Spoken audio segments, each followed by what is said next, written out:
Holy Kill Bill Volume 1, Batman!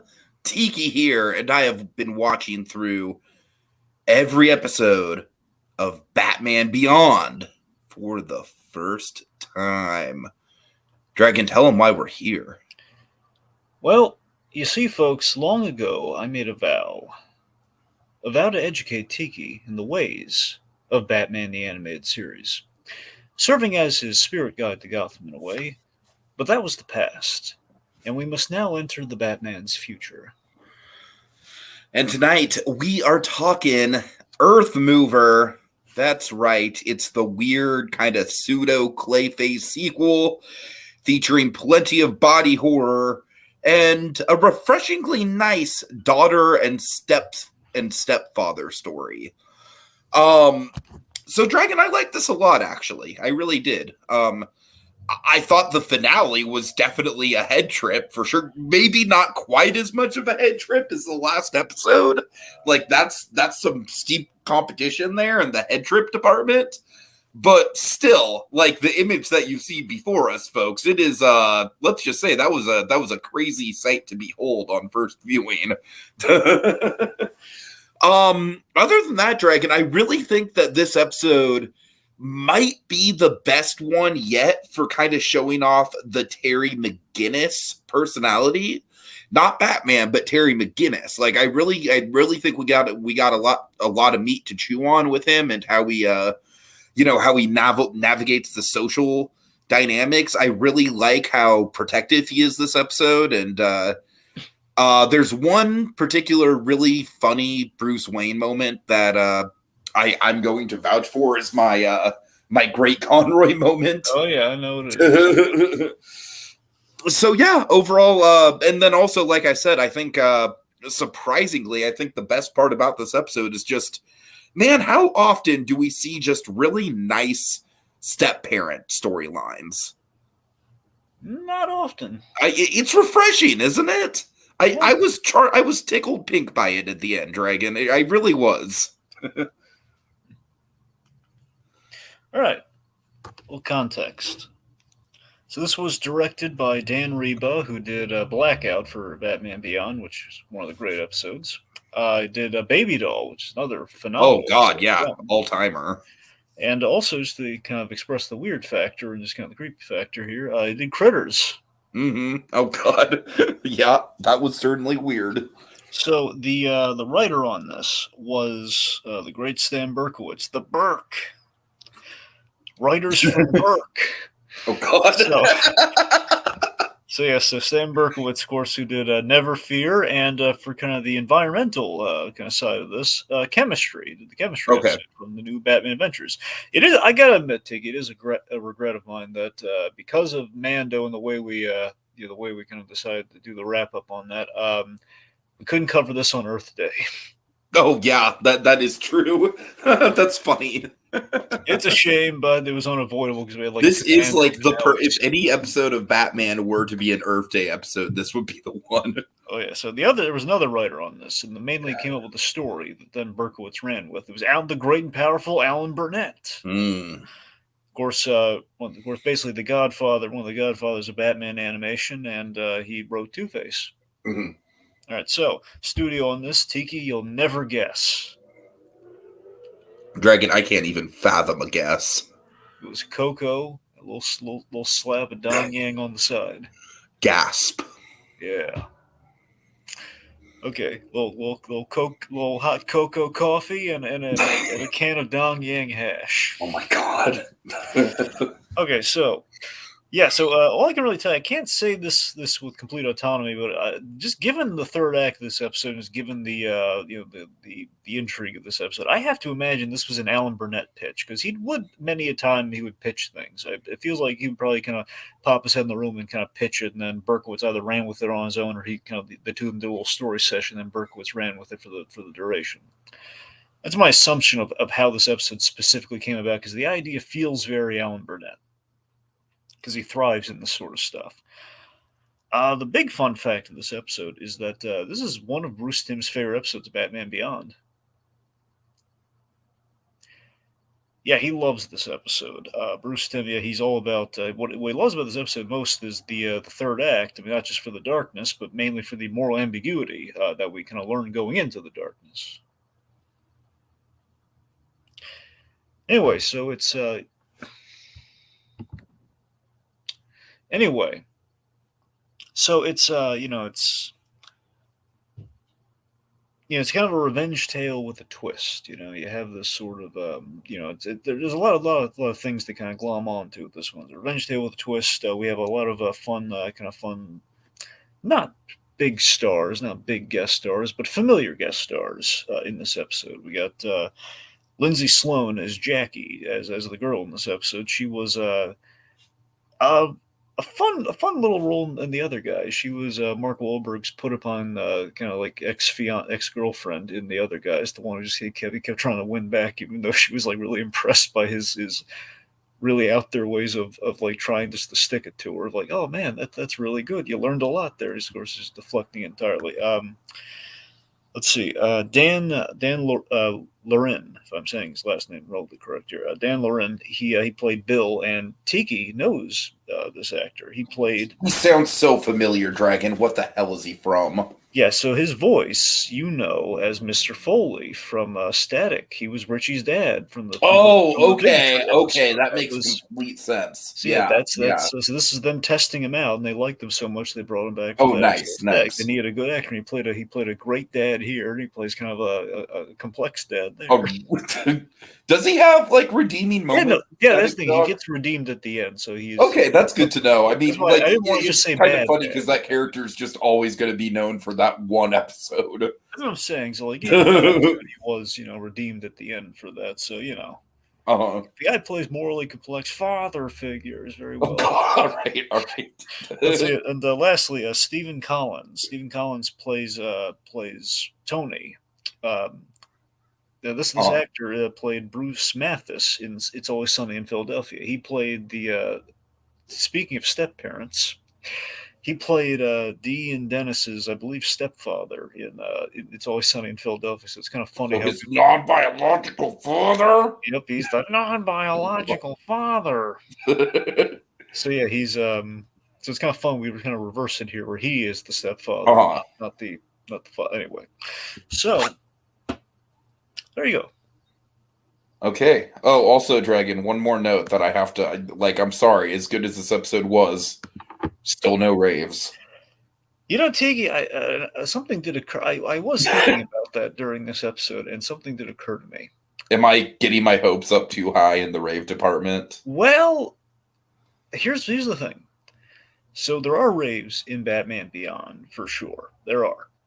Now, in terms of the volume of raves, there is a possible thing that may have encroached upon my viewership. I think everyone's viewership of Batman Beyond would associate raves with Batman Beyond, but perhaps for this reason.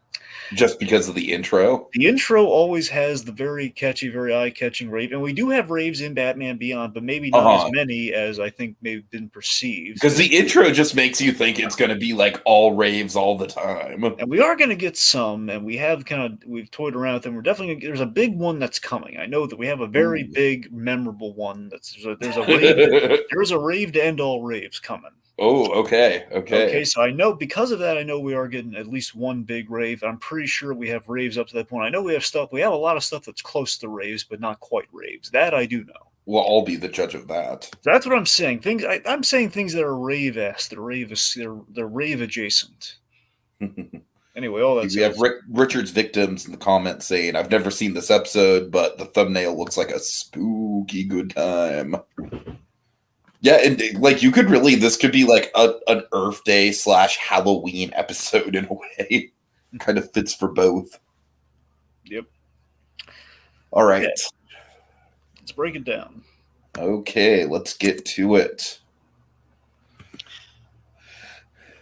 All right, so we start things off with we have the teen like any horror story. We have like the teen stuff before the horror occurs. We just have a little study group study session going on at Jackie's house. Jackie is this redheaded friend of I think mainly of Dana's. That kind of Terry is befriended as well. Terry and Dana's collectively. Mm-hmm. So that they're back on, kids, in case anyone was keeping track at home. The big Terry Dana relationship. They're pretty much going to be on for the duration, but there are going to be a few hiccups. So, this is we've gotten over the first one. All right, so we learned Terry's good at math. Yeah, and I gotta say, Dre, it's a little funny how much Dana is surprised that he's memorized the times tables. Is it just me, or like that seems like something pretty basic, right? No. I mean, it's the fact that he's like 15 times 15, Tiki. I mean, can you do that off the top of your head? I mean, no, that's the thing. It's like I was gonna bring this up with you as just like a boring, stupid podcast side tangent. I was always taught like up to 12 times 12, right? Like that was the multiplication table for you. Yeah. Everyone was. That's the thing. Everyone was taught up to like the 12 times 12. It's pretty much as far as it ever went. But So it's in like after that, it's like, okay, you're on your own, kids. Yeah. Exactly. Richard's victims. I will placate you, my friend. Richard's victims. All right. Anyway, what was I? All right. So honestly, I think the main reason I like this gag is the fact that we're it's an episode about fatherhood. Ultimately, so of course with this Batman that we have, fatherhood is very important to his character because of the loss of Warren McGinnis. Mm-hmm. Terry kind of lost his father, and he kind of gains a father figure in a sense. So there's a lot of important stuff with fatherhood within this specific Batman. And of course, it's kind of nice, like we can't make it all about him. I mean, in theory, if you wanted to, you really could, like with another draft of the script for all we know. But it's just the fact that we don't quite need that. But it's nice to kind of get Warren in there, just to kind of like, well, it's a little. We get a couple little nods to Warren McGinnis through the series, and I like when we do that because it just kind of keeps him in play. It's like we have the omnipresent reminder of the Waynes 24/7 in Batman the Animated Series, like a little, of course, yeah, little reminder of Warren McGinnis. It kind of comes with the territory. You kind of need to do that now. You need to remember why your heroes do what they do. So Terry had good times with his father despite the rocky divorce. So Anyway, so point being, Terry's good at math, and Jackie's a little distracted to weigh in on matters. I like her design, but I love that she's like wearing all red and she's got the red hair. It's a good look. Mm-hmm. Color usage. The whole episode's got really good color usage. Anyway, so Jackie, she feels like she's being watched. Yeah, and now Tiki, note the areas she feels like she's been being watched at. While she's in the backyard, while she's in the soccer field. Right. Very naturalistic locations. I'm sensing Arbor Day vibes here. Oh God. Anyway, so then we meet Bill, the lovely Bill. This guy just makes the best first impression, doesn't he? He does. I gotta be honest. This is gonna be a dumb thing. It's purely headcanon. It's not at all like in the episode or anything. Oh God. But every time when I go back to this episode, I see Bill, and just the fact that we have like the gray-haired Bill, and he's got the build that he has. Part of me likes to think this is like a kind of a glowing kind of Shatner representation. Oh my God, I could see that. a little bit. Again, I want to be very clear. It's not intended to be Shatner. Right. It's like that. It's just kind of funny because you think like Shatner. Eventually, they did get him to play Two-Face. He is just like instantly endearing, man. He's instantly endearing because it's like he comes up. And you think it's going to be like, you kids keep it down, and it's like they're genuinely being quiet. So you're kind of like surprised at first, like what's this guy's deal? And that they say as much, like we're being as quiet as we can. But that's the problem. I can't concentrate with kids being quiet. And I'm like, oh my God, this guy is like the best father figure. He's so lovable. There's nothing shady in this guy's past at all. But that's the thing, Dragon, is that's what I like so much about this episode, is that even though they do throw some shade onto his past, generally speaking, you still walk away from the episode liking the guy. See, this is the stuff that Bruce Timm loves, but this is why this is Bruce Timm's favorite episode. Mm-hmm. All right, so Terry, okay, as after Bill leaves, and they like, so, we'll bang some pots and pans if it'll help you. Like, okay, oh shucks, very nice. As Dana's asking about, you call your father Bill's as well. It's kind of a long story. We interrupt that long story for reveals later, but right now, Terry spots someone outside. Then he makes I like that Terry in his early Batman years here, he makes a rookie move.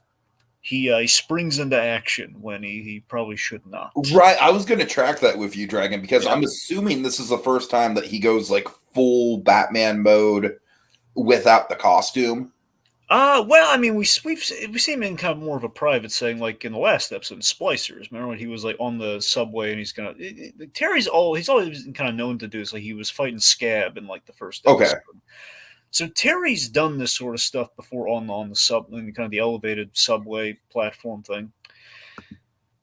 But yeah, he's I mean, that's kind of the most so far he's sprung into action. But this is the first time he's ever done it in front of Dana. So the first time he's done it in front of people like that they're from his social circle. So this is him definitely making a rookie move. Like there's like a whole episode of Bad in the Animated Series where Bruce Wayne's stuck with Summer Gleason and he can't fight the ninja. Okay, so like Terry's got a long way to go here. Right. Yeah, even if he is in year 2. Which, by the way, does bring about something kind of some people have caught here, where well, I'll save for when we get to his age, so we'll drop that later. Anyway, point being, most likely year 2 of him being Batman, but anyway, slice it. So Terry springs into action, he slides down the thing, and I love the sliding action, man. Like the dust that gets kicked off. Just visually, it looks very pleasing. Oh, absolutely, it does. And of course, Terry springs in action. He tries to find the guy. He hops the fence, and then he tackles him. Well, he grabs his arm, and then he gets hit against the tree. And oh my god! Right off the bat, we're building this stuff here. Blood, Tiki, blood when he gets hit against the tree. Blood. Yeah. So a little. This again. Just to show you where we are now compared to where we were then. It was a battle to get blood in there. You had to wait till the whole Phantasm movie to really get blood. And then New Adventures happens and we can do anything. Mm-hmm. So, okay, so let's see. So this car swerves as Terry tackles him and basically tackles into a mound of dirt and almost gets hit. And it's like, what is this? Oh, God. I really love how perplexing it is throughout the episode that this creature, whatever it is, and it kept me guessing too. It's like it would it's not Clayface because if it was Clayface, then Clayface wouldn't just turn into the pile of dirt like that. Yeah, exactly. And of course, there's the question of Poison Ivy. Right. Those are your 2 lead suspects, and we don't do either. So, speaking of which, we go to the Batcave. And so we go to the Batcave, and Bruce says, "Interesting." This is interesting. That's all you have to say. This is unbelievable. I'm too focused on my slides, Terry. Different slides, but yes. Anyway, so we have the which, by the way, we're not going to do a count this episode because we don't technically go. He doesn't force him to come back or literally just bring it up. He doesn't. We don't do it yet. That's fair. Anyway, so I says I do think it's funny though that he is looking at slides. I just want to acknowledge it. He will often. I mean, in retrospect, maybe we should have added the microscope, but it's a little different kind of for running gag purposes here. But he is often by the microscope. Just to note that as well. He's very often because Terry never uses the microscope. It's always Bruce. So Anyway, so Bruce says interesting. And he says Terry's uses the word unbelievable, a word I rarely use. Now, I forget if he says unbelievable is the word he rarely uses, or interesting because he does stop himself from saying it later. I'm not sure. At any rate, it's a really good Bruce Wayne line. It is. We got a lot of really good. Actually, we do a lot of Bruce comedy in this episode, which is even better. We do, yeah. Which we'll get there. Let's see. So you think I'm crazy, and this is nice. I love that Bruce is not shooting it down, but he needs more evidence here. He says, Terry, what you brought me is a soil sample. Okay, but supposing it was, do you really think that'll be the end of it? I love that line. I love that's a real Batman intuition sort of thing. Like, okay, I'm not going to shoot this down, but if this really is a problem, it's going to happen again. He's literally seen this 1,000 times. So that's great. And there is an argument there is a criticism people have lobbed against this episode, which does stand. There's an argument for the argument being, given that he's gone up against Clayface and Poison Ivy, who've done things kind of similar to this sort of thing, shouldn't Bruce instantly believe and be on board for this? But the important thing I think people are forgetting is that he's not saying he's crazy. He's not saying no, don't be silly. He's saying, he's just, he's not. Yeah, that's how I read it. That's the thing. He does. He does believe him. He just still needs some proof, and he's basically saying, let's wait and see. Essentially, in not so many words, he's telling us keep an eye on the girl. It's essentially, but again, in a way, as you said, Tiki, being a big Terry episode, Terry's showing some development here. Again, Bruce is giving some gentle mentorship so he can do stuff on his own as Batman. Mhm. You know, so it's like, use your intuition, okay? You know what's going to happen again. Just follow the lead, but without spelling out, spoon feeding it to the boy. Right. So Tiki, we go to high school. Yeah, really quick, I want to mention Lucas Green in the comments here. He says, Terry is lucky he hangs around a lot of women. I could say Bruce gives props with it. Again, Terry does have a Jack Dawson Titanic look. He does. He's kind of a dark-haired Jack Dawson when you look at the kid. No, seriously, with the hairstyle and everything, it looks a little, a little bit like a little DiCaprio vibe. Well, I mean, that's like Titanic came out like 2 years before this show. Well, Titanic was 97, so this was 2000. Well, we're probably in 2001. Well, actually, no, I'm sorry. No, that's wrong. Batman ended in 2001. So, yeah, it was 99 when it started, so probably in 2000 at this point. So I would not be surprised if they really did kind of frame the visual off of him. 2 to 3 years. It's possible. Anyway, so let's take 2 James Cameron. Let's do a little John Connor, but mostly Jack Dawson. Right. So we're at the high school. I love the wall here. We have kind of the background. I love it's just like, you think I'm going out with Nelson? That would be crazy. What right. So let's see. So Terry's keeping a watchful eye on Jackie, which she appreciates, it seems. They're study buddies. Again, I really like that quality in Terry this episode. Just how protective he is. He is not even of his girlfriend, but just of his girlfriend's friend. You know what I mean? Yeah. So let's see. So now we have this really great guy. She's saying it's a shame you couldn't get a look at the guy. Well, his features were kind of indistinct. That's a good delivery. Yeah.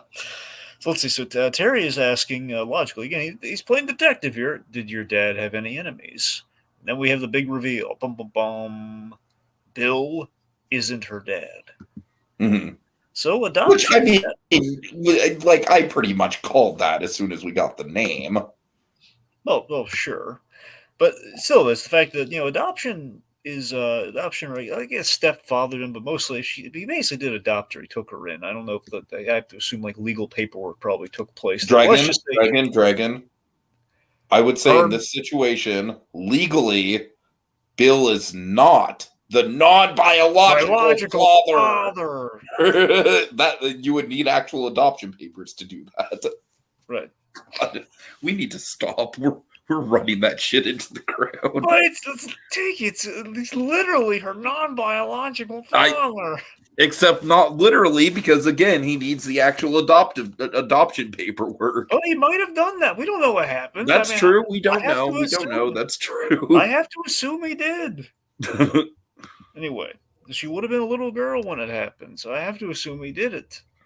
Fair enough. The point being, adoption or stepfather, or whatever you want to call it, rarely seen in animation. That's never seen. Like Phineas and Ferb, you got a blended family kind of going on there. Oh yeah, I always forget about that with Phineas and Ferb. Yeah, the boy with the green hair. It's not natural. Right. Yeah. Anyway, but yeah, it's a rare. But like, of course, traditionally in animation, like animation is like the big thing that gave step parents the stigma. It's like the wicked stepmother. So, so I don't know. I always find it refreshing. Like you remember the stepfather from the Tick, man. Oh yeah. Oh for sure. Yeah. We love Walter. Of course. Yeah. Marvin Candle himself. Well, he's not animated, but yes. Well, no. That's the name of his character from Lost. No, not that. Well, I mean, just his character in the Tick. He's not. Never mind. All right. Okay. Anyway, Marvin Candle. That's his name. Dragon. It was weird. Technically, he had multiple aliases. Marvin Candle was the first one. Well, it's not so much that was like the fact that he was Candle. Like yes, Marvin Candle. Yes. Was he smart? Yes. Okay, that tracks at least. Had a lot of bright ideas. Okay, Dragon. He was a very enigmatic presence on Lost. All right, he really was. A candle in the darkness. Okay, so let's see. At point being, we have this reveal that Bill isn't her dad. He's her non-biological father. So moving on. So he offers Terry and Dana a ride, ride home, but they got because you need to see real estate, kids. You need to see real estate. You know what I really want for Christmas, Charlie Brown? Real estate. Okay, to be fair, if any kid actually says that, they are smart. They are very smart. All right.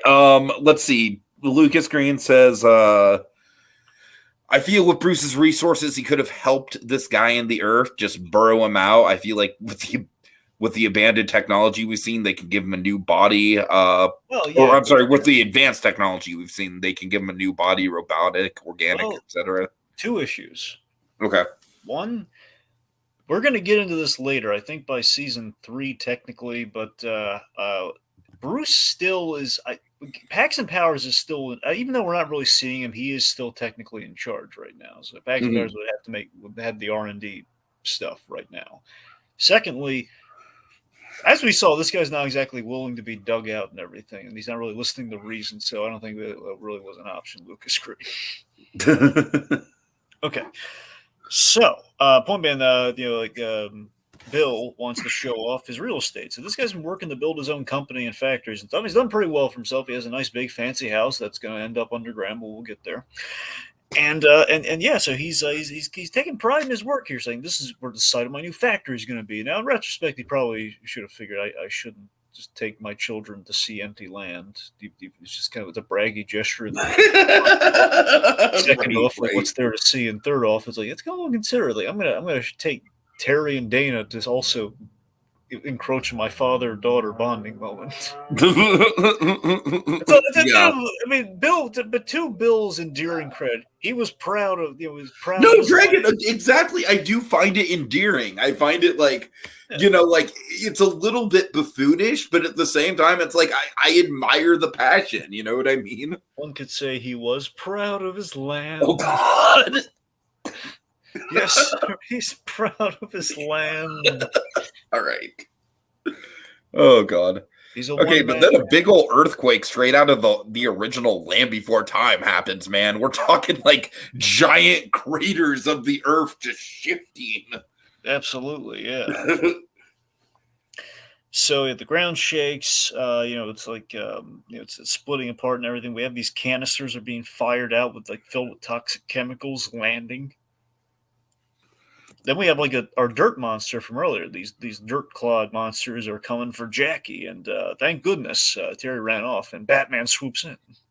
Mm-hmm. And then, coincidentally, so then we have a little fight going on here. And then Tiki, you're gonna appreciate this. Dana, she pulls a move from Kevin Smith's Bionic Man movie, where she runs and hides behind a rock. Yep. She does do that. Yep, she is the Bionic Man defense. In this case, the Bionic Man defense runs behind the rock. So, but again, I really think it's cool how like when these rock clawed things are defeated, they just turn into piles of dirt. I don't know. There's just something there's something very visually satisfying about that. Yeah, speaking of Dana, because we're about to write her out of the episode a little unceremoniously. I do love. We didn't need her in the episode, but it's the fact that we didn't see her run away. You're absolutely right. Like we didn't see. I mean, it's like I would hope that what would happen would be that Terry would kind of go off camera, change back into his street clothes, and then walk with Dana home, or deal with the situation of them being stranded. Sadly, Dana is constantly alone walking home. That's kind of the curse of Dana. So that probably happened. Oh God! But regardless, I like the little detail that they do this a number of times. I love it when Dana's wearing Terry's jacket. It's a cute little couple detail. I always love it. Plus, she looks good in it because like the blue and the brown. I don't know, it always looks nice. So, all right, we're about to come up upon what I consider to be the Great Conroy moment. Okay, hold on a second. I want to make sure we didn't. There's this one really good bit we should probably talk about here real quick. Let's see. So the dirt monster fight. Sorry. Okay, right. No, I know what it is. Okay, so after Batman's he basically he's shooting the disc at the head and everything, and it splits apart and it kind of collapses like you said. We use the grappling line move. Mm-hmm. which is awesome. The coolest thing they've updated this. I don't think it was this way originally. The grappling line that fires from the wrist. I don't know. I don't think it's always been like this. If you notice, they took like the little triangle blade on the forearms, and that's where the grappling hook is. I thought that was amazing. Oh yeah, for sure. Oh god, that's great. Anyway, let's see. Oh yeah, so here's the real thing I wanted to tell you about. Then we're gonna get to the scene you want to talk about. Okay. Jackie and Bill. So the animation, it's either an animation inconsistency because we just didn't show it, or it's like some little shady detail to kind of foreshadow what we're going to do with Bill later. Where as Batman's fighting this thing, he's like sinking in the ground, turned into a little punching bag. Jackie says, "No, wait, what about Terry and Dana?" And says, "They got away. I saw they got away." Let's go. No, I definitely did pick up on that. Yeah. So what do you think? Do you think it's just in the animation, just we've neglected to show Dana getting away, or do you think it's like a lie in the moment, or he just didn't see Dana run away? The way I read it in the moment, was that I kind of read like I had a feeling that something was up, like he was connected to this rock monster in some kind of way. Yeah. And so he was like, "Yeah, we absolutely cannot go back there, and I'm gonna say whatever I can." All right, so you're saying it was a lie versus just like we didn't show the scene. Yes, that's how I read it. But again, a lie, and this is again the complexity of the character. A lie to save Jackie, who he cares about a great deal. I mean, he has to assume that. I mean, Terry was not there when all the chaos happens. He probably got away, and Dana, well, Batman's there; she'll be fine. Right. Batman's there. Okay, I think our odds are good. Okay, let's see. So then, so after all that happens again, Dirt Cloud just kind of goes away there. We have the newscaster gag too, which gets. I did like that newscaster gag. Yeah, that was a subtle little bit of humor. I remember the newscaster's an AI. He's like a programmed thing. The fact that the AI is like given jokes to make. Oh God, Dragon! That's all too realistic. Oh, I hate it. We give like a 3 point size model. Just give like a 3.5. It's a good beat you can dance to. Oh God! Dragon, I'm terrified. Oh, you legitimately just filled me with existential dread, reminding me that it's AI, Dragon. What? Oh. AI newscasters making bad jokes? Really? Dragon, AI scares me. Legitimately scares me. I don't know if we've had this conversation. It wasn't Spielberg's best movie, but you don't Dragon. No, I'm talking seriously. I'm talking just the rate in which it's advancing is straight up scary to me. All right. Okay. Right. Anyways, so then we're in the Batcave while this is happening, and Bruce is examining the chemical from the scene, chemical residue from the scene, from all those exploding canisters, and we learn that basically we exposit it's toxic industrial waste that basically turns DNA inside. Basically, it's kind of a mutagenic agent to whatever this chemical is, given how long dormant it is. It's been dormant for years ago, and this brings about Bruce saying. I heard that there was this trial with I think Bill Wallace is his last name. So that Wallace, basically Bill was getting in hot water because he was accused of like varying all these chemicals and everything, but it went away. And it's just like, wait, you never heard about this? It was only 10 years ago. I was 7. Oh, well. And then for me, the Great Conroy moment is just his reaction to that. Just how much that like messes with him. The Conroy's delivery is flawless here, and the fact that we get it took many years. We get like just flawless Bruce kind of Batman comedy because he's doing the Batman voice as Bruce Wayne years, folks. You got to remember that. So it's the fact that it's like, oh well, back then. As long as I love how he gets tripped up for just a moment. Like it just takes a beat, but it's great. I love you can see that moment. It kind of just tells you everything you need to know. It's the fact that it's a moment that we've never seen Batman, at least the DCAU, the main continuity, not the Harley Quinn movie thing, not that. Just the fact that we get to play some legit comedy here, just with Batman just playing it straight, like, oh well, back then. I love he's like adjusting the presentation, like back then. Right. You can tell he's still thrown off by it. That's what's great. So he says, back then, the point he lays out the whole thing that he was Wallace was Well, this is being looked into for chemical dumping, but there was no proof, so they dropped the charges, assumedly. So then he points out, do we know anything else? Well, he's just that he's not her father. Now that's Now this makes me think I misread the earlier line where he was saying he doesn't say interesting often, because then another Bruce comedy bit here says, well, that's interesting. That's that's promising. Just thinking this is the Bruce Wayne comedy, and again, for a rare, I wonder if we're gonna adjust this going forward or not. Where he did not call him back for the slideshow this time. That's true. That's true. He is giving it. He's giving it to him on the phone as they're going forward. And maybe if we don't do another one of those gags, Tiki, that means there was an arc this whole time. Right. Oh God. That means that Paxton Powers moment was like the end. That was the payoff of that whole like slideshow. Oh. If that's the case, if we never see it again, that was the arc. Okay, so Jackie is questioning Bill, and then this is kind of nice. This is me reading into things, mind you. Little shades of phantasm here to Andrea Beaumont and her father, saying, "Andy, we got to get you out of the country." This is like, okay, we're packing, we're getting out of here. She says, well, why? You're something you're not telling me. She wants answers, and this is kind of my biggest quibble with the episode. Okay. It's a very minor thing, but it's just very.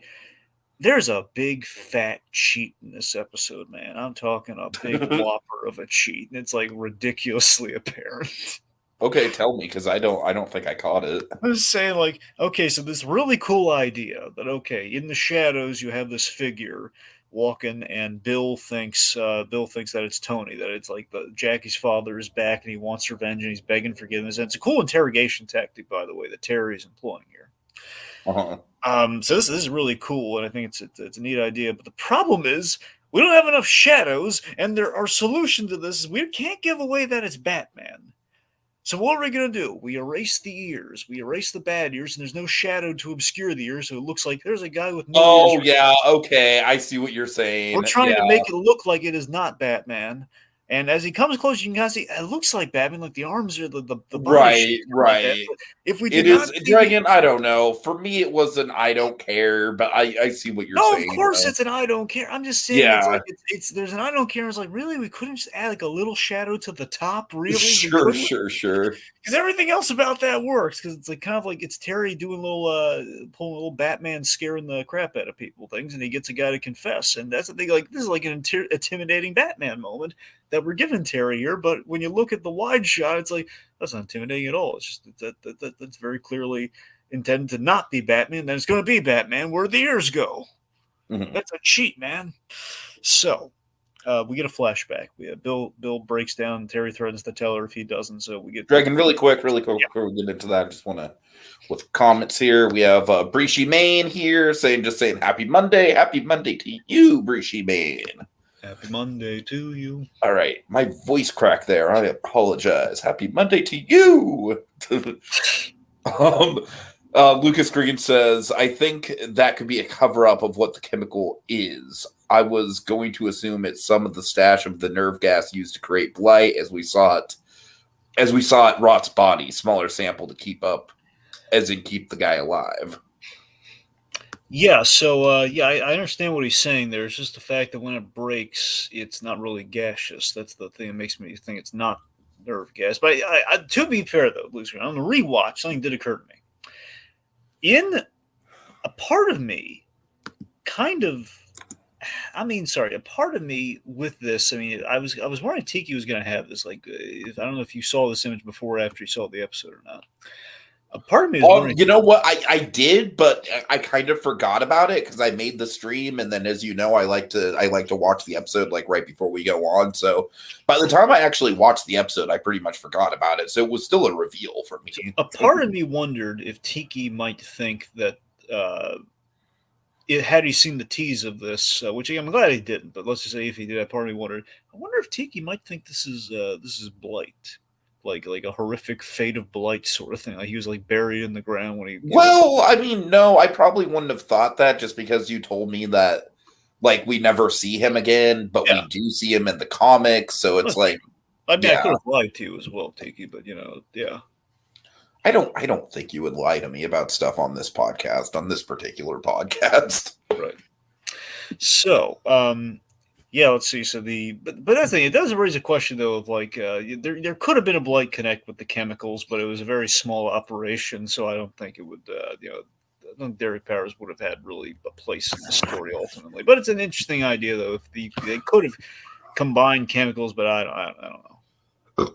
Uh-huh. All right, so we get the flashbacks. The flashback, we learn that Bill, if my understanding is correct, Bill's like a fledgling businessman. He's probably in kind of like more of a kind of I don't know if he's in construction working on. He said he's building a factory. We mentioned he has a factory, so he's in like an assembly line business of some kind. We have like industrial runoff from said factory. So my assumption is I that got a Bill is lot of vibes of like Michael Keaton in Spider-Man Homecoming from the scene. I Tony does give off an Adrian Toomes from the MCU vibe. Tony does. Mm-hmm. And you're right, Bill to an extent does as well, but I think just mainly there. So Bill is like he has Honestly, this. kind of both of them to an extent. No, you're right. Both of them do. There is definitely a tone of like the Keaton from again more Batman connects Keaton from the MCU, but more so Bill here. So Bill is probably he's running a small factory. It's going to become a more successful business, and one of the reasons he's staying in business is that he's illegally dumping to kind of like save on the cost of like proper dumping. Mm-hmm. So he's making a morally questionable decision here. So he's kind of and he Tony is warning him. Tony is Jackie's biological father. Yes. And he is, he's urging him like, no, this isn't safe, man. We really shouldn't do this. And he's saying, look, we don't really have a choice here. And he basically promises they'll make him business partner because he's always been a good friend. This is like the plan to get the factory can expand the way he hopes it will. He'll be able to make him business partner if they can make these sorts of decisions together. And the assure and Bill is not like doing something completely reckless here. It's like it's not great, but the place is supposed to be sealed. He does lay out his reasoning here. Well, the place is sealed. No one's going to be coming here, and it'll be sealed away kind of nice and tightly, and then we'll probably deal with it later. But then, of course, Tony asks, "What if there's a quake?" Which obviously is going to be a big part of what it's going to happen to him later on. All the earthquakes. And the big coup d'état here is like, think of Jackie. She lost her mother. You want to build the best life for her, don't you? We got to do this, man. So Tony goes down there solo, and basically his job is like make sure that everything is lowered properly. And he's grabbing it from the bottom, and he's storing them so they don't like break irresponsibly and everything. But then it's an old mine shaft, and the canisters get tangled and snagged, and one errant tug, and it falls on him, and he gets completely covered as the mine shaft collapses amidst an earthquake. Yep. And it's horrific what happens to him here. It is. It's definitely horrific, but what I like about it is that like Bill is definitely like in the wrong for pressuring for this. Yeah. But at the same time, nothing about this scene indicates that he's a monster or that he intentionally did this or anything, he didn't specifically do it for greed. He did it more than like a guy trying to grow his business, but making exactly. Like again, it's a human fork in the road moment, where again, it's like the fact of like the decisions we make amount to certain paths and certain actions that happen, consequences that happen. And again, like he lost his friend, and as we explore later, is the fact that again, Bill did something not evil but wrong, and he did so rarely as we ever see, especially in kind of our superhero stuff. The guy did the right thing. He raised the man's daughter. He took responsibility. He orphaned this poor girl and took responsibility, and so much so the girl kind of sees him as the new father figure. Totally. And that's really unique. I mean, you never see that sort of arc, that sort of story there. It's really impressive. Yeah, like there's literally no point in this episode where we think of him as the villain. Yeah, exactly. So Bill, again, he was guilt-ridden. He took Jackie in to make amends, and but he didn't tell her because, and again, his reasoning for not telling her also, it wouldn't have brought him back, and it would have just been more heartbreak. It makes sense. It legitimately makes sense. Yeah. So then we get another earthquake happening here, and he realizes, oh God, it's him. So he runs away, and it's again Bill doing a heroic thing right now. Bill is driving away, so he'll come for him and not Jack. He's trying to save Jackie here. It's kind of his main imperative in this episode. Batman's like latching onto the car. It's like, no, wait. So the car, awesome. On the other hand, though, Dragon, I will raise you this. I do think it was a little bit short-sighted of him to make sure that she didn't get out of the house first. Well, I mean, he wasn't. I think he did tell her to get away. He told her to run. Yeah, I know. I'm just saying, like, she's in the house, and the house is like literally going down. So, like, I don't know. I don't think she was. Honestly, that's really on her. The fact that the house is shaking from an earthquake. And Shouldn't she's you just run? staying there. She's just standing at the window. I mean, to be fair, the house wasn't shaking like crazy until a little later. But it's the fact that there was an initial earthquake that they felt, that then stopped and then went after him mostly. But still, was like, maybe you should get out of the house or stand in a doorway or something. Right. Like safety 101. I mean, it wouldn't have helped her any which way because it's a sentient earthquake. But I don't know. It would have been an attempt. Oh God. Okay, so then we have this awesome shot. Tiki, how awesome is this shot? Where Bill's driving away and Terry has to kind of let go as Bill's car gets swallowed into the earth. I don't mean just like it falls into a hole. You see like an esophagus on this thing. Oh yeah.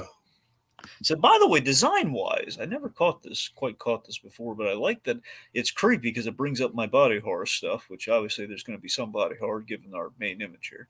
But in connection to that, we're melding man and earth together, and in doing so, we see kind of like things that are representative of the body within the earth. Because again, it's a melding of man and earth. So again, we have like a throat swallowing the car, and we have like blood vessels and pathways and stuff when we're in the water. Uh-huh. So a lot of that's kind of cool and kind of heady when you think about it. Sure. So Sure. then our act break here, Jackie. She's in her nice cushy big house. Awesomely, it gets poltergeisted. Man, it just sinks. I mean, it does like doesn't like what's the blanket on the term right now? The it doesn't implode. It doesn't implode like poltergeist, but basically it falls right into the earth. And Terry's like he's unable to. I love how he's running at full tilt to save her though. He's running back to that house, but just no luck. Mm-hmm. So she falls right in there. House is gone. Bum bum bum. So Jackie is in as we come back from the Jackie's in her subterranean home, which is a really cool looking effect by the way. She's completely underground. Like, what the heck? Yeah. No, it's a really cool setting for the third act for sure. Meanwhile, Batman, the problem solver here, Tiki. Yes. We got a new vehicle. We do, and it plays a big role in this third act. Tiki, how cool does it look? Tell me how cool it looks. It's really cool, Dragon. I'm not gonna lie, it's definitely really cool. We gave him a bat sub, and we ain't talking a sandwich. Oh my God! So Batman's. We ain't talking the Steven Spielberg restaurant either. No, but that's how Spielberg can bring it back, Tiki. Okay. Oh God, have it Batman themes it to a bat sub. Oh my God. Yeah. Oh dear. There you go. All right, they have like 60s Batman menu items on the inside. The Penguin sub from the 66 movie. All right. Anyway, so the idea of the bat sub in Batman Beyond is really cool because it's like the next gen version of the bat boat, which did go underwater at times. Totally. On submarine. So we're going full on sub here. I love the red and black look. It looks really cool. It looks a little Dark Knight Returns esque, which is nice. Oh, I could definitely see that. Yeah. So Bruce gives him the good news, bad news here. Again, more Bruce comedy. So good news, the river can take you any place under the city. Pretty much everywhere under the city. You can go like within one of the underground river paths. Bad news, everything else. So then Batman, speaking right after Bruce says that, Batman's attacked underwater. The bat sub's under fire here and attacked by, again, the natural earthly setting. Like an antibody attacking an infection or something. It's kind of like the parallels I think they're going for here. The foreign body trying to enter. I could see that visually, yeah. Right, let's see. So then he's he's basically taken off the grid. Admittedly, I don't know what the logic there is. I mean, I don't know if like being underground would really throw off the radar necessarily, but again, it's the point being he can't keep tabs on Terry, and we have concerned Bruce face. All right, so then we get into yet another scary third act of Batman Beyond. I know, right? It's almost like it's a pattern or something. Yep. So the Earth, as I said, the Earth is kind of body-like here to foreshadow the big reveal, the melding of man and Earth, which is an abomination. So we reveal Tony, the Earth Mover. So Tony here is the Earth Mover in question. He's basically this horrific sentient painted. I love how we just painted him into the background, by the way, which is a really good choice. It's a really creepy. Totally. And it's an OG Batman the Animated Series move, by the way, because they would do the painted effects on backgrounds and occasionally characters during dramatic moments, like when Two-Face got the bandages removed. And Dragon, let me just say, everything about this, I love conceptually. It's so fucking cool. Yeah, I was really wondering what you would think of the horror component of this. I really like it a lot. I like the horror component is awesome. Just visually, it's great. Let's see. Lucas Green says it's got kind of a Jesus pose, and I agree. But Dragon, just conceptually, I really love the idea of it, like being able to, do all these things with the Earth, and like make these kind of like Clayface style monsters and stuff like that. It's just a super cool idea for me, man. Like, honestly, I honestly think it might be my favorite, like, besides maybe Blight, who obviously had, like a season-long arc to shine. This might be my favorite Batman Beyond villain so far. Yeah, I mean, he's a memorable one for sure. Admittedly a one-off, but he's impressive. So we have Tony the Earth Mover here. He's the sentient corpse that has fused into the Earth. It's a tragic reunion between father and daughter, and I mean her poor father being in this state, surrounded by the canisters of chemicals and everything. And I just love that he's got this real messed up voice and everything. The fact it's like this corpse with great detail. He has the green eyes. I like the green eyes. Like his father, when he had his human body, he also had green eyes. So now we're making him kind of like caustic, like the chemical green. And the fact that, again, with the whole biological, not that biological, the actual biological component. The fact that, again, the green chemical runoff looks like, again, veins that connect him to the Earth. There's like there's an illogical logic to the design and how this whole, like, how he's controlling everything. Like he's connected to the canisters, which are kind of embedded in the Earth. So it's like, yeah, there's a logic there. It's nice. Sure. So we have this really effective thing of how we, again, we saw in the flashback, and we still have like those green eyes, and he's saying like, "Dad, yes, Jackie." I know the voice is so wonderfully fucked up, man. It really is. I think one of the best. It's like, what if a Conehead were demonic? I can see that. It's like, what have you done to your cone? What have you done to your cone? I also just, Dragon, I love the juxtaposition here between like pure body horror. Like this guy just is clearly living an existence of 24/7 agony, but like almost godlike power. Oh, for sure, yeah. Yeah, so that's the thing I love is when he gets ticked off. It's just really scary. And think about the unholy thing. This is a guy who truly hates his old friend for the presumption that he's done wrong, and he takes it out on very harshly on Bill. Because think about it. So Bill was swallowed up by the Earth in that car, and when she says, "But what about this?" So she brings up Bill, and he says, "Bill said you died." Bill. and Bill basically Bill Nye has such terrible takes on his new Netflix show. or the more dramatic. You've changed, Bill. Or essentially, instead of Cosby, she's saying, "Oh God, oh no!" That's what I'm saying.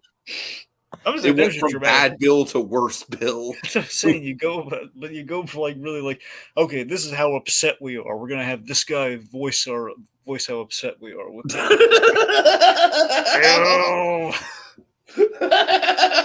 Yeah, like this. That's the Bill that actually should be, like not dead, but in the dirt like this. Really uncomfortable. Really bad. I would say that Bill should probably be dead in the dirt. Well, that's what I'm saying. As far as to say that. I'm saying like a living death. It's not like I'm threatening to do it.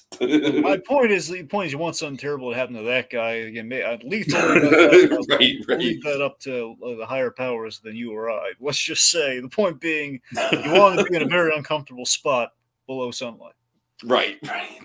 Regardless, So we have this. So he says Bill, and he comes out of this dirt claw like gasping, gasping for air, like, "Oh my lord, what is this poor man?" I mean, it's eye for an eye, but still, I do not think this is eye for an eye because, like I said, this I don't know, man. I think well, this dude is no, pretty. it's not I think this legit. dude is pretty complicit in what happened to him. You know what I mean? No, I mean it's not. I'm not saying it's fair eye for an eye. I'm saying in his eye, it's eye for an eye. You know, it's Sure, what sure. he thinks I'm is just right. saying, in this situation, I am very much on Bill's side. Well, we all are. Well, we all should be. Sure. That's the thing. So Tony. So the idea is that Tony's misconstrued things that Bill left him to die and didn't want him. The reason being he didn't want him as a partner after they did that I handshake. love how he basically thinks that Bill pulled an Ernesto de la Cruz. Exactly. And that's the thing. I like. Here's the thing, though. I do like that while regardless, Bill is obviously not. He didn't do this intention. We know that. Sure. It's almost like what if we did like a whole dramatic thing of like Woody knocking Buzz out the window, which we didn't spend the whole movie doing, but it's a bit in the movie that was like, yeah, you knocked me out that window. He's meant to get him stuck behind a desk. He didn't mean to knock him out a window. Still bad, but not as bad. Regardless, he's going to be a minor inconvenience. You just say, help, help, while they're a pizza planet. That's all I need to do. Anyway, the fact does remain, though, we don't know 100% if Bill would have honored that partnership thing. I'd like to think he would, but we don't know. Because That's true. he was doing a shady thing with like the dumping thing. I mean, it was shady, but as we already established, it wasn't like it was like greed based. Well, that's my point, though. I do like to think of it this way, though. Even if, let's say he did screw him over out of the partnership, not doing this, but let's say in general, if we just reneged on that, it does add a layer of redemption for kind of a morally questionable guy. If Bill was on the precipice originally to be poised as like kind of a double crossing kind of like skeezy corporate guy, had things gone swimmingly, had things not ended in the Earth Mover. That's true. That's actually true. Yeah. What does it say that we kind of redeemed this guy through a tragedy and it kind of shook him out of whatever I mean happened? that is very morally interesting for sure. That's the thing. Like, think about it. The reasons he did what he did back then, I mean, it's a quite again, we don't know exactly how the business would have gone because they're really vague on like what factory business and stuff he was in. But there is a question of perhaps the implication could be in cutting the corners that they did back then would have made him rich and successful faster. But I like my headcanon perhaps is that in taking Jackie in and doing the right thing and being shaken after what happened with Tony here, Bill did walk the path to straight and narrow, which took longer for his business to take off when Jackie's like grown up. Uh-huh. I don't know. Again, that's all speculation, mind you. Anyway, so he makes the point that Bill makes a point in his favor, saying, "Well, and I took care of Jackie. It's what you would have wanted." And he's like, "No." I mean, so all right, fine. Yeah, Bill's being a stand-up guy here. All right, look, Tony, you want to kill me? I've got a lot. I got a lot to answer for, which again, the morally questionable things and getting him killed and everything. So he does really feel bad about it. It's just like, kill me. That's fine. Just let Jackie go. Yeah, again, just total Team Bill in this situation. He's just doing all the right moves. Then we have this really great creepy. This is always like one of the big standout moments of the episode too, where he says, "She stays, you die." They just like, guys starting to be swallowed up by the earth. And thank goodness Batman intervenes. This Bill's sinking here, so Batman intervenes on stand on top of the sub. He looks so cool. I love him just standing on top of the sub. Yeah, it's so cool. And I mean, the closest there's a little subtle nod here. It's very subtle. It's not. I don't think it's intentional. I think it's purely coincidental, but it's kind of nice. Where a little homage to Vendetta, the Batman episode Vendetta, where there's like a cave. There's an undersea cave fight, with Killer Croc and saving two people. Oh yeah, for sure. Yeah. Anyway, so. Let's see. So, Batman here uses this is a really cool new facet here. We keep evolving. You'll notice we keep evolving the tech on the utility belt slightly here, where he turns the belt to do the cloaking thing, but now we've added a feature where he can remove the belt buckle and turn into a buzzsaw. Uh-huh. Which is really cool. He's just slicing and dicing through these dirt clods. Let's see. So then he I love this because of the enhanced strength. So he just pulls Bill out with one arm. And they're running to the sub, and then oh god, Tony literally drags his daughter back like Sam Raimi style, like just like claw on the ground. Right. Yep. Let's see. So then okay, so then we have this thing where Batman is basically being grabbed by this giant, yet another kind of giant. Back to 2 episodes back to back giant kaiju kind of moments. You'll notice this episode and the previous episode does have two major similarities. We have the kaiju kind of antagonist with kind of the big dirt monster here, and then the Kuvira, the Cuvier. Sorry, not Kuvira. That's Cora. We have the defeat of the bad guy, which is Batman douses him in the chemicals that made him what he was while they're embedded in the dirt using the Batarang disc. So this is the third time in the series he's done this move to defeat a bad guy, if you've been paying attention. Think about it. In the Bane episode, with the slappers episode, the guy ends up with a whole bunch of slappers on, which defeated him. That's true. Yeah. Previous episode with Slicers, Cuvier. Yeah. He injected him with a whole bunch of those, the splicer DNA samples, and now he's basically dousing all those chemicals. It's a motif, kids. It is a little bit of a pattern. You're right. Yep. He breaks free of like the giant dirt monster with an awesome wing shot with the wings extended. He looks like a freaking Batman in the future. What should we call that guy? We'll call him Batman Beyond. Okay. So Batman saves the falling Jackie, and then we have this really great, subtle, little nice moment here where the last looks between father and daughter, just the disappointment in her face and the fact that Tony kind of clocks this before she leaves. And Tony can't even turn his head, so that's impressive. Yeah. So we fire the bat torpedoes, which is a no-go because there's a giant rock in the way, which, by the way, all throughout this episode, Batman, he's getting rocks thrown at him. He is. You're not wrong. It's Terry,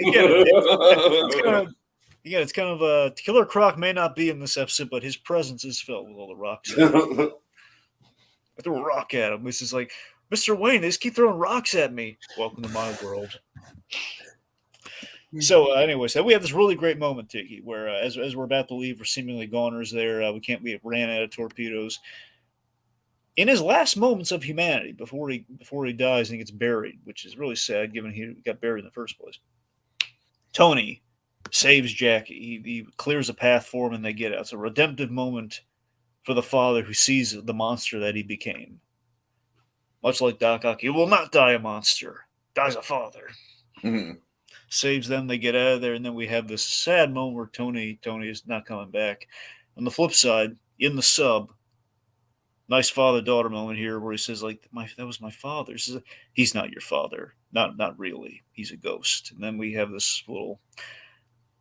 She calls Bill Dad, Tiki, isn't that? Dude, that was like such a satisfying way to end the episode. It really was. Yeah. It's very nice. And, yeah. Bill, okay. Well, not Bob's your uncle. Bill's your father. So just to shout a couple more things from Lucas Green. He says, Bat sub would nowadays be confused with a special sub at Subway. Dragon, I would not be surprised if they've had a bat sub at Subway at some point in time. I really would. Well, they surely had like Chuck subs. We had subs that were made by Chuck from Chuck, so it's possible. Okay, Lucas Green also saying, I know someone who can help him. Talia Al Ghul, I say that in quotations. You guys will know why, but could use the Lazarus Pit to bring him back, but I'm sure Bruce would try and locate one with his connections. Well, let me go on. And then he says, that plan requires time to track it all down, and we will be restoring him for the less danger to humanity. A bit of a stretch, but I feel I'm on a breakthrough. Well, there's only one flaw in your little suggestion there, Lucas. It's the fact that we saw like this when you watch it, you see when we destroy his body, like his body's literally destroyed. We see like hanging like arms like separated from the body, so it's not like his body's intact. Like it's in pieces. And I mean, I've never seen the Lazarus Pit do a full on Frankenstein. I don't know if they can do that. I don't know if they can like sew the body parts back together to bring it back. I don't know if that's a thing they can do. So I'm unsure. I wouldn't count, but then I don't know. Mix that with Future Tech if the torso is intact. But then you get into the little Futurama thing. He's just gonna be a head in the jar. I mean, we already did that with Mr. Freeze. It's the only time we can get away with that. I don't think we can do it again. I feel you. That's our episode. Okay, so yeah, final thoughts, Dragon. This is definitely up there for me, man. It really is. I really, really appreciated this episode. I really think that Bill is just a goddamn standout, man. He's a gem. He really is. I was not expecting coming into this episode to just like this random one-off character as much as I do. But yeah, really, really good kind of like step-parent storyline. Really great villain. Some good development on Terry. Just an all-around strong episode, man. Really gets me excited for the rest of the season. Yeah. I mean, overall, this one's always been a memorable one. Not one of my go-tos, honestly, but again, I respect the heck out of it. I understand why people love it. I mean, again, the third act and the moral ambiguity is quite strong. That's always been a strong component of the episode. And I mean, again, I got a lot of Burnett strength going on there from the core concept, but Berkowitz, man, he knows how to deliver. He really does. Again, Never Fear was always like a benchmark in the stuff that Berkowitz does in terms of like adding kind of like really interesting layers you never really thought of before. And when you're doing an Earthbound episode, you want many layers. All right. Lucas Serene just says it's been a blast as always, guys. Lucas, I really appreciate that, man. Genuinely. Love having you, Lucas. All right, so Dragon, take us out. What's coming up next? Gang initiation interrupted. A military craft turned clown car. A dead body. Can Batman stop Scab and the Jokers from blowing up Gotham by sheer stupidity? Tune in next time to find out. Same animated bat time, same animated bat place. On the next visit to Batcave Beyond with Joyride. Bill. Non-biological father.